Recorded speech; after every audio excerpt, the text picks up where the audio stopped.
สบายดีท่านผู้ชมที่เคารพทุกท่านสงครามระหว่างรัสเซียกับยูเครนนั้นนับมือนับมีความสลับซับซ้อนหลายยิ่งขึ้นปัจจุบันนี้สหภาพยุโรปนั้นกำลังวางแผนยึดเอาทรัพย์สินของรัสเซียที่ฝากไว้อยู่ในต่างประเทศนั้นไปช่วยเหลือยูเครนแต่แผนดังกล่าวนั้นล่มบ่เป็นท่าท่านผู้ชมสหภาพยุโรปสวดแผนยึดเอาทรัพย์สินของรัสเซียที่ฝากไว้ในบรรดาประเทศตะวันตกกรณีที่ชาติยุโรปต้องการยึดเอาทรัพย์สินของรัสเซียที่ฝากไว้อยู่ในต่างประเทศโดยเฉพาะอยู่ในประเทศเบลเยียมนั้นต้องประสบกับความล้มเหลวอีกครั้งหนึ่งเมื่อมีสมาชิกในชาติยุโรปหลายชาติด้วยกันบ่เห็นดีเห็นงามเกี่ยวกับแนวคิดดังกล่าวเพราะมันอาจเป็นการได้บ่คุ้มเสีย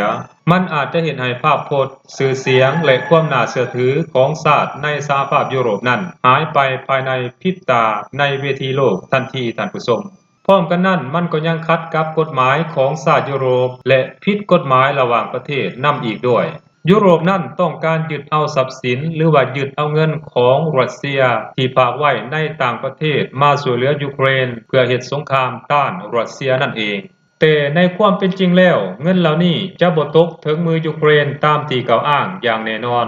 ยูเครนนั้นเพียงแต่จะได้รับอาวุธที่ผลิตจากทาสยุโรปแทนหมายความว่าบรรดาชาติในยุโรปนั้นจะนำเอาเงินของรัสเซียที่ยึดได้นั้นไปซื้ออาวุธที่ผลิตภายในประเทศของตนเองแล้วส่งให้ยูเครนแทนแต่แนวคิดการยึดเอาทรัพย์สินของรัสเซียนั้นมันบ่ง่ายดังที่พวกเขาคิดอย่างแน่นอนเพราะมันอาจได้บ่คุ้มเสียต้องแลกมาด้วยชื่อเสียงและความน่าเชื่อถือของชาติในยุโรปเอง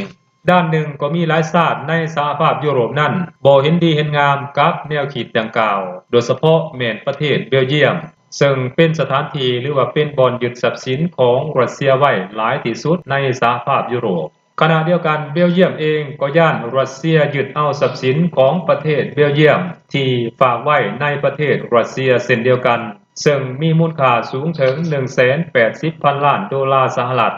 สิ่งนี้ก็อาจเป็นอีกสาเหตุหนึ่งที่เฮ็ดให้เบลเยียมนั้นคัดค้านแนวคิดการยึดเอาทรัพย์สินของรัสเซียของชาติยุโรปแบบหัวชนฝาท่านผู้ชมส่วนว่าฝ่ายรัสเซียซึ่งเป็นเจ้าของทรัพย์สินนั้นก็ได้ออกมากล่าวเตือนบรรดาประเทศในสหภาพยุโรปที่ต้องการยึดเอาทรัพย์สินของประเทศรัสเซียหลายครั้งแล้วว่าต้องยอมรับผลที่จะตามมาจากการยึดเอาทรัพย์สินของประเทศรัสเซียอย่างที่พวกเขาคาดบ่ถึงให้ได้ก็แล้วกันพร้อมกันนั้นรัสเซียเองก็ยังได้มีการเคลื่อนไหวดำเนินการทางกฎหมายโดยรัสเซียได้ห้องฟ้องยูโรเคลียเป็นที่เรียบร้อยแล้วท่านผู้ชมซึ่งยูโรเคลียเป็นธนาคารที่ยึดเอาทรัพย์สินของประเทศรัสเซียไว้นั่นเองท่านผู้ชม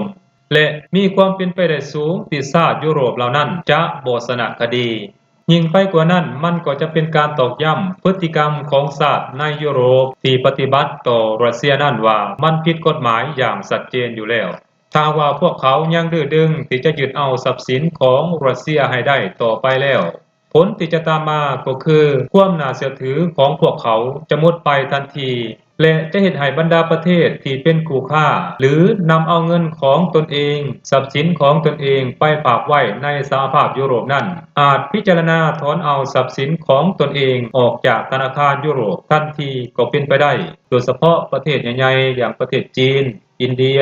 รัสเซียซาอุดิอาระเบียประเทศในอ่าวเปอร์เซียและประเทศอื่นๆในขอบเขตทั่วโลกก็อาจเป็นไปได้ท่านผู้ชมเมื่อฮอดเวลานั้นหายนะก็จะมาเยี่ยมยามสหภาพยุโรปอย่างหนักหน่วงกว่าเก่าแน่นอนท่านผู้ชมสบายดี